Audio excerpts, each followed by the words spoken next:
يا هلا يا هلا، الليلة ليلة البرياني. بنزل بالدجاج أول شيء عشان أعطيها الآن البهارات كلها. هنا بتكون البهارات الصحيحة والبهارات المطحونة. نضيف الزبادي، بنضيف الكزبرة طبعا بقدونس لا، بنضيف النعناع. نزل بالسمنة الآن، وأهم شيء كثير من السمنة، هي اللي بتعطيها الطعم اللذيذ صراحة. بنعطيها البصل المكرمل عشان يعطي نطوعة لها. البصل يعطيها النطوعة. كل المكونات مع بعض، لون عشان يعطي الدجاج تلوينه، لون طيب يعطيه. الحين من قبل تشوفون اللون كيف يصير. البرياني الدجاج القدر 12 دقيقة بعد سماع الصافرة.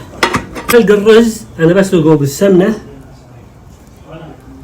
الصحيحة والبهارات ايش؟ تشيكن بلاو. تشيكن بلاو اللي هو دجاج بلاو اسمه. هاي تعطي الرز نكهة، شم الريحة من الحين. أهم شيء الملح، لازم ننزل ملح حق الرز، إذا ما صار في طعم ملوحة ومطوعة. بسم الله يا شباب، الليلة ليلة البرياني. يا سلام يا سلام يا سلام يا سلام يا سلام، ما شاء الله ما شاء الله.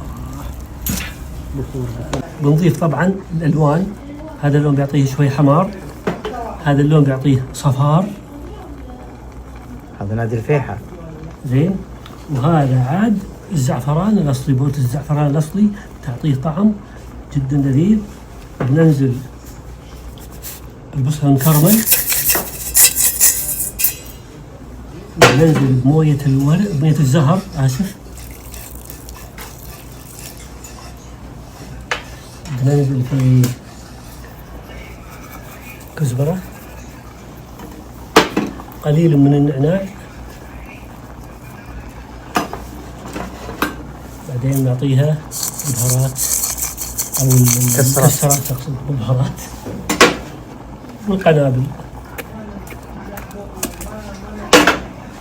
بنقفل عليه.